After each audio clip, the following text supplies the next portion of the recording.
Guarantee ಗ್ಯಾರಂಟಿನೇ ಅಲ್ಲ ಅನ್ನೋ ರೀತಿಯಲ್ಲಿ ಆಗೋಗ್ಬಿಟ್ಟಿದೆ. ಯಾಕೆ ಅಂತಂದರೆ ಹೇಳಿದ ಗ್ಯಾರಂಟಿಗಳು ಸರಿಯಾಗಿ ಸಿಗ್ತಾ ಇಲ್ಲ ಅಂತೇಳಿ. ಅದರ ಮಧ್ಯದಲ್ಲಿ ಈ ವಾರಂಟಿ ಇಲ್ಲ ಅಂತ ಹೇಳ್ಬಿಟ್ಟು ಜನ ಆಕ್ರೋಶವನ್ನು ವ್ಯಕ್ತಪಡಿಸ್ತಾ ಇದ್ದಾರೆ. ಕಾರಣ 3-4 ತಿಂಗಳಿಗೆ ಕಾಸು ಹಾಕ್ತೀರಾ ನೀವು, ಯಾವಾಗ ಬೇಕಾಗಿ ನಿಮ್ಗೆ ಇಷ್ಟು ಬಂದಾಗ ಹಾಕ್ತೀರಾ ಅಂತ ಹೇಳಿ. ಅದಕ್ಕೆ ಸಂಬಂಧಪಟ್ಟಂಥವ್ರು ಹೇಳ್ತಾರೆ, ಕಲೆಕ್ಷನ್ ಮಾಡೋದು ಬೇಡವೇನ್ರಿ, ಎಲ್ಲ ಕಲೆಕ್ಷನ್ ಮಾಡಿಬಿಟ್ಟು ಕೊಡಬೇಕಲ್ವಾ ಅಂತ ಹೇಳ್ತಾರೆ. ಸೊ ಈಗ ಇನ್ನೊಂದು ರೀತಿಯಾದಂಥ ಕೋಲಾಹಲ ಈ ಗ್ಯಾರಂಟಿಯಿಂದ ಶುರುವಾಗಿದೆ. ಏನದು ಅಂತಂದರೆ, ಈ ಗ್ಯಾರಂಟಿ ಸರಿಯಾಗಿ ನಡೀತಾ ಇದೆಯೋ ಇಲ್ಲೋ ಇದನ್ನು ನೋಡಬೇಕು ಅಂತ ಹೇಳಿ BBMP ಲೆವೆಲಲ್ಲಿ, ತಾಲೂಕು ಲೆವೆಲಲ್ಲಿ, ಜಿಲ್ಲಾ ಲೆವೆಲಲ್ಲಿ, ರಾಜ್ಯದ ಲೆವೆಲಲ್ಲಿ ಒಂದು ಸಮಿತಿಯನ್ನು ಮಾಡಿಬಿಟ್ಟಿದ್ದಾರೆ. ಇದಕ್ಕೆ ಅಧ್ಯಕ್ಷರು ಯಾರ್ಯಾರಿದ್ದಾರಲ್ಲ, ತಾಲೂಕು, BBMP ಜೊತೆಗೆ ಜಿಲ್ಲೆ, ಇವಕ್ಕೆಲ್ಲ 40,000 ರೂಪಾಯಿ ಸಂಬಳ ಅಧ್ಯಕ್ಷರಿಗೆ. 40,000 ರೂಪಾಯಿ. ಇವರಿಗೆ ಅಪಾಯಿಂಟ್ಮೆಂಟಿಗೆ ಯಾವುದು ಏನು ಆದೇಶ ನಿಯಮಗಳು ಯಾವುದು ಅನ್ವಯವಾಗೋದಿಲ್ಲ. ಅಪಾಯಿಂಟ್ಮೆಂಟ್ ಸುಮ್ಮನೆ ಜನ ಕಟ್ಟಿರುವಂಥ ತೆರಿಗೆ ದುಡ್ಡಲ್ಲಿ ಕೊಡ್ತಾ ಇರ್ತಾರೆ. ಯಾವುದ್ರಿ ಇದು? ಗ್ಯಾರಂಟಿ ಸಮಿತಿ ರದ್ದು ಮಾಡಬೇಕು ಅಂತ ಈಗ ದೋಸ್ತಿ ಆಗ್ರಹಿಸ್ತಾ ಇದೆ. ಯಾರಾದರೂ ಬೇರೆದವ್ರನ್ನ ಅಪಾಯಿಂಟ್ಮೆಂಟ್ ಆಗಬೇಕು ಅಂತಂದರೆ 100 ನಿಯಮಗಳನ್ನು ಹೇಳ್ತಾರೆ. ಅದು ಹಂಗಾಗಲ್ಲ ಹಿಂಗಾಗಲ್ಲ ಅಂತ ಹೇಳ್ಕೊಂಡು, ಇದಕ್ಕೆ ಮಾತ್ರ ಯಾವ ನಿಯಮಗಳು ಇಲ್ಲ. ಪ್ರತಿಭಟನೆ ಮಾಡಿದ್ದಾರೆ. ರಾಜ್ಯಪಾಲರಿಗೆ ಈಗ ದೂರನ್ನು ಕೊಟ್ಟಿದ್ದಾರೆ. 5 ವರ್ಷವೂ ನಾನೇ CM. ಅರೆ, ಗ್ಯಾರಂಟಿಯ ಮಧ್ಯದಲ್ಲಿ 5 ವರ್ಷ ಯಾಕೆ ಬಂತು ಅಂದರೆ, ಈ ವಿಚಾರದಲ್ಲಿ ಇವತ್ತು ಪ್ರತಿಭಟನೆ ನಡೀತಾ ಇತ್ತು. ಆ ಸಂದರ್ಭದಲ್ಲಿ ಈ ಮಾತನ್ನು ಸಿದ್ದರಾಮಯ್ಯ ಹೇಳಿದರು. ಯಾಕೆ? ಗ್ಯಾರಂಟಿ ಸಮಿತಿಗಳ ಬದಲಾವಣೆ ಇಲ್ಲ ಅಂತ ಸಿದ್ದರಾಮಯ್ಯನವರು ಸ್ಪಷ್ಟವಾಗಿ ಹೇಳಿದ್ದಾರೆ. ವಿಪಕ್ಷಗಳಿಗೆ CM ಸಿದ್ದರಾಮಯ್ಯನವರ ಟಕ್ಕರ್. ಇಷ್ಟೊಂದು ಗಟ್ಟಿ ಯಾಕೆ ನಿಲ್ಕೊಳ್ತಾ ಇದ್ದಾರೆ? ಋಣ ಸಂದಾಯ ಯಾರಿಗೆ? ಅವರ ಪಕ್ಷದ ಕಾರ್ಯಕರ್ತರಿಗೆ. ನೋಡಿ ವರದಿಯನ್ನು.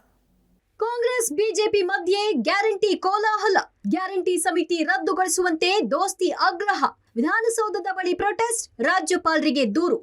ಕಾಂಗ್ರೆಸ್ ಸರ್ಕಾರ ವರ್ಸಸ್ ವಿಪಕ್ಷಗಳ ನಡುವೆ ಗ್ಯಾರಂಟಿ ಗಲಾಟೆ ಜೋರಾಗಿದೆ. ಗ್ಯಾರಂಟಿ ಜಾರಿ ಸಮಿತಿ ರದ್ದತಿಗೆ ಆಗ್ರಹಿಸಿ ವಿಪಕ್ಷಗಳು ಇವತ್ತು ಕೂಡ ವಿಧಾನಸಭೆಯಲ್ಲಿ ಧರಣಿ ನಡೆಸಿದ್ವು. ಕಲಾಪ ಆರಂಭಕ್ಕೂ ಮುನ್ನ ವಿಧಾನಸೌಧದ ಕೆಂಗಲ್ ಗೇಟ್ ಬಳಿ ಬಿಜೆಪಿ ಜೆಡಿಎಸ್ ಶಾಸಕರು ಪ್ರತಿಭಟನೆ ನಡೆಸಿದ್ರು. ತೆರಿಗೆ ಹಣ ದುರುಪಯೋಗ, ತೆರಿಗೆ ಹಣದಲ್ಲಿ ಕೈ ಕಾರ್ಯಕರ್ತರಿಗೆ ಸಂಬಳ, ಲೂಟಿಕೋರ ಕಾಂಗ್ರೆಸ್ ಸರ್ಕಾರ, ತೆರಿಗೆ ಹಣ ದರೋಡೆ ಅಂತ ಘೋಷಣೆ ಮೊಳಗಿಸುತ್ತಾ ಪ್ಲೇಕಾರ್ಡ್ ಪ್ರದರ್ಶಿಸಿ ಆಕ್ರೋಶ ಹೊರಹಾಕಿದ್ರು. ಬೆಳಗ್ಗೆ ವಿಧಾನಸಭೆ ಕಲಾಪದಲ್ಲೂ ಸದನದ ಬಾವಿಗಿಳಿದು ಬಿಜೆಪಿ ಜೆಡಿಎಸ್ ನಾಯಕರು ಧರಣಿ ಮುಂದುವರೆಸಿದ್ರು. ಗ್ಯಾರಂಟಿ ಜಾರಿ ಸಮಿತಿಗಳು ಅಸಂವಿಧಾನಿಕ, ಅದನ್ನ ರದ್ದು ಮಾಡಬೇಕು ಅಂತ ಆಗ್ರಹಿಸಿದ್ರು.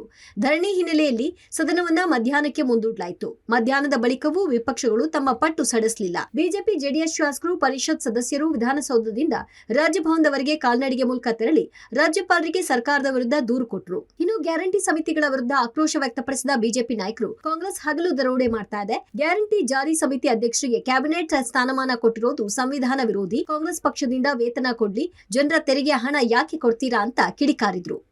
ಇವರು ಎಲೆಕ್ಟೆಡ್ ಅಲ್ಲ, ಕಲೆಕ್ಷನ್ ಮಾಸ್ಟರ್ಗಳು ಇವರಲ್ಲ. ಇದು ಸರ್ಕಾರದ ದುಡ್ಡು, ಕಾಂಗ್ರೆಸ್ ಅವರ ಅಪ್ಪನ ಮನೆ ದುಡ್ಡಲ್ಲ ಇದು. ಅವ್ರಿಗೇನ ಯೋಗ್ಯತೆ ಇದ್ರೆ ಹೋಗಿ ಎಲ್ಲನ ಭಿಕ್ಷೆ ಬೇಡಲಿ. ಡೆಲ್ಲಿಯಲ್ಲಿ ಹೋಗಿ ಸೋನಿಯಾ ಗಾಂಧಿ ಮನೆ ಮುಂದೆ ಭಿಕ್ಷೆ ಬೇಡಲಿ, ರಾಹುಲ್ ಗಾಂಧಿ ಮನೆ ಮುಂದೆ ಹೋಗಿ ಭಿಕ್ಷೆ ಬೇಡಲಿ. ಅದನ್ನ ಬಿಟ್ಟು ಸರ್ಕಾರ ಬಡವರು ಟ್ಯಾಕ್ಸ್, ಪ್ರತಿಯೊಂದಕ್ಕೂ ಟ್ಯಾಕ್ಸು. ಈಗಾಗಲೇ ಅಲ್ಲಿ ತಹಸೀಲ್ದಾರ್ ಇದ್ದಾನೆ, AC ಇದ್ದಾನೆ, EO ಇದ್ದಾರೆ, ವಿಲೇಜ್ ಅಕೌಂಟೆಂಟ್ ಇದ್ದಾರೆ, MLA ಇದ್ದಾರೆ, MP ಇದ್ದಾರೆ. ಇವರೆಲ್ಲರಿಗೂ ಸಂಬಳ ಕೊಡ್ತಾ ಇದ್ದಾರೆ. ಹಣವನ್ನ ಕೊಡ್ತಾ ಇರೋದು ಸಂವಿಧಾನ ಬಾಹಿರ. ಇದು ಮೋಸ. ಡೈರೆಕ್ಟಾಗಿ 1ನೇ ತಾರೀಕು ಸಂಬಳ ಇವರಿಗೆ. ಈ ಸರ್ಕಾರದ ಮನೆ ಆಳ ಕೆಲಸ ಇದು. ಹಗಲು ದರೋಡೆ ಮಾಡ್ತಾ ಇರೋ ಈ ಕಾಂಗ್ರೆಸ್ಸಿನ ವಿರುದ್ಧವಾಗಿ ನಾವು ಹೋರಾಟವನ್ನ ಮಾಡ್ತಾ ಇದ್ದೀರಿ.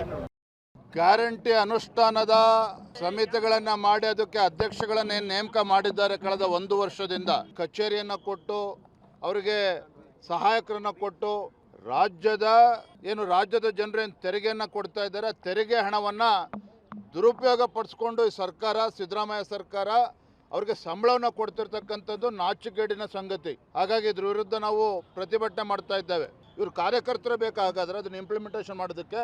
ಹಾಗಾಗಿ ಇದನ್ನು ವಿರೋಧಿಸಿ ಭಾರತೀಯ ಜನತಾ ಪಾರ್ಟಿ ಹಾಗೂ JDS ಇದನ್ನು ವಿರೋಧಿಸಿ ನಾವು ಪ್ರತಿಭಟನೆ ಮಾಡಿದ್ದೇವೆ. ಗ್ಯಾರಂಟಿ ಅನುಷ್ಠಾನ ಸಮಿತಿಗಳು ಕಾನೂನು ಬಾಹಿರ, ಅದು ಅಸಂವಿಧಾನಿಕ. ಸಂವಿಧಾನದ ಅಡಿಯಲ್ಲಿ ಕೆಲಸ ಮಾಡಬೇಕಾಗಿರೋದು ಸರ್ಕಾರದ ಕರ್ತವ್ಯ, ಇದು ಪಕ್ಷದ ಕಾರ್ಯಕ್ರಮಗಳಲ್ಲ. ಆ ಕಾರಣದಿಂದ ಮಾಡೋದೇ ಇಲ್ಲ ಅಂತಂದ್ರೆ ನಾವು ಬಿಡೋದೇ ಇಲ್ಲ. ನೀವು ಯಾವ ಇದರಲ್ಲಿ ಅದನ್ನು ಮಾಡ್ತಿದ್ದೀರಿ? ಇಲ್ಲ ಅಂತಂದ್ರೆ ನೀವು ಹಗಲು ದರೋಡೆ ಮಾಡ್ತಾ ಇದ್ದೀರಿ, ಖಜಾನೆಗೆ ಕನ್ನ ಹಾಕಿದ್ದೀರಿ ಕಾಂಗ್ರೆಸ್ನವರು ಅನ್ನೋ ಮಾತನ್ನ ನಾವು ಹೇಳಲೇಬೇಕಾಗ್ತದೆ. ದುಡ್ಡಿಲ್ಲದೆ ಇರ್ತಕ್ಕಂಥ ನಿಮ್ಮ ಪಕ್ಷದ ಕಚೇರಿಯನ್ನೇ ಮುಚ್ಚಿಬಿಡಿ. ಎಲ್ಲದಕ್ಕೂ ಕೂಡ ಈ ಕಾಂಗ್ರೆಸ್ ಸರ್ಕಾರ ಸಂವಿಧಾನ ಎತ್ತಿಡಿತೀವಿ ಅಂತ ಹೇಳ್ತಾರೆ. ಸಂವಿಧಾನದಲ್ಲಿ ಇರ್ತಕ್ಕಂಥ ರಾಜಕೀಯ ಒಂದು ಶಕ್ತಿಯನ್ನು ಕುಗ್ಸುವಂಥ ಕೆಲಸ ಇವತ್ತು ಮಾಡ್ತಾ ಇರ್ತಕ್ಕಂಥದ್ದು. ಏನು ಗ್ಯಾರಂಟಿಗಳ ಯೋಜನೆಗಳಿಗೆ ಅನುಷ್ಠಾನ ತರಲಿಕ್ಕೆ ಅದಕ್ಕೆ ಕಾಂಗ್ರೆಸ್ ಕಾರ್ಯಕರ್ತರನ್ನ ಅಧ್ಯಕ್ಷರು ಮಾಡಿ ತಾಲೂಕು ಮಟ್ಟದಲ್ಲಿ 25,000, ಜಿಲ್ಲಾ ಮಟ್ಟದಲ್ಲಿ 40,000 ಮತ್ತು ರಾಜ್ಯ ಮಟ್ಟದಲ್ಲೂ ಕೂಡ ಅವ್ರಿಗೆ ಕ್ಯಾಬಿನೆಟ್ ರ್ಯಾಂಕಿಂಗನ್ನು ಕೊಟ್ಟಿರೋ ವಿರುದ್ಧ ನಾವೆಲ್ಲರೂ ಕೂಡ ಇವತ್ತು ಧ್ವನಿ ಎತ್ತುವಂಥ ಕೆಲಸ ಮಾಡಿದ್ದೀವಿ. ಪಕ್ಷದ ಹಣದಲ್ಲಿ ಕೊಡಿ ಸ್ವಾಮಿ, ಇದು ಸರ್ಕಾರದ್ದು. ಒಬ್ಬೊಬ್ಬರು ಕೂಡ 5 ಪೈಸೆನೂ ಕೂಡ ಇಲ್ಲಿ ಟ್ಯಾಕ್ಸ್ ತೆರಿಗೆನ ವಸೂಲಿ ಮಾಡಿದಂಥ ದುಡ್ಡು. ಇದು ನಿಮ್ಮ ಕಾಂಗ್ರೆಸ್ ಪಕ್ಷದ ಜೋಬಿಂದಲ್ಲ. ದಯಮಾಡಿ ಇದನ್ನು ಅರ್ಥ ಮಾಡ್ಕೋಬೇಕು ಕಾಂಗ್ರೆಸ್ನ ಮುಖಂಡರುಗಳು. ಗ್ಯಾರಂಟಿ ಜಾರಿ ಸಮಿತಿಗಳ ಅಧ್ಯಕ್ಷರು ಸದಸ್ಯರಾಗಿ ಕಾಂಗ್ರೆಸ್ ಕಾರ್ಯಕರ್ತರ ನೇಮಿಸಲಾಗಿದೆ. ಇವರಿಗೆ ಸರ್ಕಾರ ಜನರ ತೆರಿಗೆಯಿಂದ ಒಟ್ಟು ವಾರ್ಷಿಕ 30 ಕೋಟಿ ರೂಪಾಯಿ ವೇತನ ಸವಲತ್ತು ಕೊಡ್ತಾ ಇದೆ. ಗ್ಯಾರಂಟಿ ಸಮಿತಿಗಳು ಅಸಂವಿಧಾನಿಕ, ಶಾಸಕರ ಹಕ್ಕುಗಳು ಮೊಟಕುಗೊಂಡಿವೆ. ಹೀಗಾಗಿ ಸರ್ಕಾರಕ್ಕೆ ರಾಜ್ಯಪಾಲರು ಈ ಸಮಿತಿಗಳ ರದ್ದತಿಗೆ ಸೂಕ್ತ ನಿರ್ದೇಶನ ಕೊಡಬೇಕು ಅಂತ ವಿಪಕ್ಷಗಳ ನಿಯೋಗ ಗವರ್ನರ್ಗೆ ಮನವಿ ಮಾಡಿತು. ಬಿಜೆಪಿ ಪ್ರತಿಭಟನೆಗೆ ಕಾಂಗ್ರೆಸ್ ತಿರುಗೇಟು ಕೊಡ್ತು. BJPಯವರಿಗೆ ಮಾಡೋಕ್ಕೆ ಕೆಲಸ ಇಲ್ಲ. ಮೊದಲು ಗ್ಯಾರಂಟಿ ನಡೆಯೋದಿಲ್ಲ ಅಂತ ಹೇಳಿದರು, ಗ್ಯಾರಂಟಿ ನಡೆಸಿದ್ರು. ಈಗ ಗ್ಯಾರಂಟಿ ಸಮಿತಿಯ ಬಗ್ಗೆ ಎತ್ತಿ ಹಿಡಿದಿದ್ದಾರೆ. 1.5 ವರ್ಷ ಆಯಿತು ಸಮಿತಿಯನ್ನು ಮಾಡಿ. ಇಲ್ಲಿವರೆಗೆ ಏನು ಕಣ್ಮುಚ್ಕೊಂಡು ಕೂತ್ಕೊಂಡಿದ್ರ BJPಯವರು? ಏನು ನಿದ್ದೆ ಮಾಡ್ತಾ ಇದ್ರ? 1.5 ವರ್ಷ ಆಯಿತು ಅನುಷ್ಠಾನ ಕಮಿಟಿ ಆಗಿ. ಇವತ್ತಾಗಿದೆಯಾ, ನಿನ್ನೆ ಆಗಿದೆಯಾ? 3 ಸದನ ಆಯಿತು, ಇದು 3ನೇ ಸದನ. ಇವತ್ತು ಅವ್ರಿಗೆ ಜ್ಞಾನೋದಯ ಆಗಿದೆಯಾ? ಸುಮ್ಮನೆ ಒಂದು ಪೆಳ್ಳೆ ನವ ಬೇಕು. ಯಾವ್ಯಾವ ಪ್ರಾಂತಗಳಿಗೆ ಅನ್ಯಾಯ ಆಗಿದೆ ಬಜೆಟ್ನಲ್ಲಿ ಅದರ ಮೇಲೆ ಚರ್ಚೆ ಆಗಬೇಕಾಗಿದೆ. ಇದನ್ನೆಲ್ಲ ಬಿಟ್ಬಿಟ್ಟು ರಾಜ್ಯದ ಜನರ ದಿಕ್ಕನ್ನು ತಪ್ಪಿಸ್ಲಿಕ್ಕೆ ಇವತ್ತು ಸಮಿತಿಯ ಬಗ್ಗೆ ಹೇಳ್ತಾರಲ್ಲ. ವಿಪಕ್ಷಗಳ ಧರಣಿಗೆ ಸಿದ್ದರಾಮಯ್ಯ ತಿರುಗೇಟು. 5 ವರ್ಷವೂ ನಾನೇ ಸಿಎಂ, ತೀವ್ರ ಚರ್ಚೆಗೆ ಕಾರಣವಾದ ಸಿಎಂ ಹೇಳಿಕೆ. ವಿಪಕ್ಷಗಳ ಧರಣಿ ಬೆನ್ನಲ್ಲೇ ಸದನದಲ್ಲಿ ಸಿಎಂ ಸಿದ್ದರಾಮಯ್ಯ ಉತ್ತರ ಕೊಟ್ಟರು. ಯಾವುದೇ ಕಾರಣಕ್ಕೂ ಗ್ಯಾರಂಟಿ ಸಮಿತಿಗಳ ವಿಚಾರದಲ್ಲಿ ಬದಲಾವಣೆ ಇಲ್ಲ ಅಂತ ವಿಪಕ್ಷಗಳಿಗೆ ಸಿಎಂ ಸಿದ್ದರಾಮಯ್ಯ ಟಕ್ಕರ್ ಕೊಟ್ಟರು. ನಾವು ಶಾಸಕರು ಪರಿಷತ್ ಸದಸ್ಯರ ಹಕ್ಕು ಮೊಟಕು ಮಾಡ್ತಾ ಇಲ್ಲ. ನಮಗೂ ಶಾಸಕರ ಮೇಲೆ ಗೌರವ ಇದೆ. ಗ್ಯಾರಂಟಿ ಸಮಿತಿಗಳ ರದ್ದಿಲ್ಲ, ಕಾರ್ಯಕರ್ತರನ್ನೇ ಮುಂದುವರಿಸುವುದಾಗಿ ಮುಖ್ಯಮಂತ್ರಿಗಳು ಸಮರ್ಥನೆ ಕೊಟ್ಟರು. ಇದಕ್ಕೆ ಬಿಜೆಪಿ ಜೆಡಿಎಸ್ ಸದಸ್ಯರು ಆಕ್ಷೇಪ ವ್ಯಕ್ತಪಡಿಸಿದ್ರು. ಈ ಮಧ್ಯೆ ಮುಂದೆಯೂ ನಮ್ಮ ಸರ್ಕಾರವೇ ಅಧಿಕಾರಕ್ಕೆ ಬರುತ್ತೆ, ನಾನೇ 5 ವರ್ಷವೂ ಸಿಎಂ ಆಗಿರ್ತೀನಿ ಅಂತ ಸಿದ್ದರಾಮಯ್ಯ ಪುನರುಚ್ಚರಿಸಿದ್ದಾರೆ. ನಾವು ಮತ್ತೆ ಗೆದ್ದು ಬರ್ತೀವಿ, ನೀವು ಗೆಲ್ಲಕ್ಕಾಗಲ್ಲ, ಮೊದಲು ನೀವು ಗೆಲ್ಲದ್ ನೋಡ್ಕೊಂಡ್ರಪ್ಪ. ನಾವು 100 ಮತ್ತೆ ಗೆದ್ದು ಬರ್ತೀವಿ, ಅದ್ರ ಬಗ್ಗೆ ಎರಡನೇ ಮಾತಿಲ್ಲ. ನೀವು ಹೇಳಿದ್ರಿ ನಮ್ಮಿದ್ರೆ ಹಾಕತ್ತಿದ್ರೆ ಏನಾಯ್ತಪ್ಪ? 5 ವರ್ಷ ಅಲ್ರಿ, ಮತ್ತೆ 5 ವರ್ಷ ನಾವೇ ಬರ್ತೀವಿ. ಒಟ್ನಲ್ಲಿ ಸದನದಲ್ಲಿ ಗ್ಯಾರಂಟಿ ಸಮಿತಿಗಳ ರದ್ದತಿಗೆ ಆಗ್ರಹಿಸಿ ವಿಪಕ್ಷಗಳಿಂದ ಹೈಡ್ರಾಮವೇ ನಡೆದಿದೆ. ಆದರೆ ವಿರೋಧ ಪಕ್ಷಗಳ ಪಟ್ಟಿಗೆ ಸರ್ಕಾರ ಸೊಪ್ಪು ಹಾಕಿಲ್ಲ. ಇದ್ಯಾವ ಹಂತಕ್ಕೆ ಹೋಗುತ್ತೋ ಕಾದು ನೋಡಬೇಕಿದೆ. Bureau report, Public TV.